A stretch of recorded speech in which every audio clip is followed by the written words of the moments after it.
জায়গা উঁচা নিচে হওয়ার কারণে এই অবস্থা। জায়গা সমান করা লাগবে দাদা আপনার, এই জায়গা উঁচা নিচের কারণে এই অবস্থা।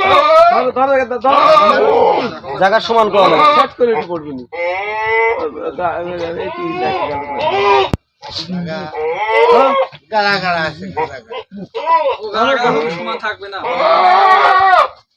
আপনি কিছু খোয়ার সুরকি আছে না, এগুলো ফাইল দিবেন।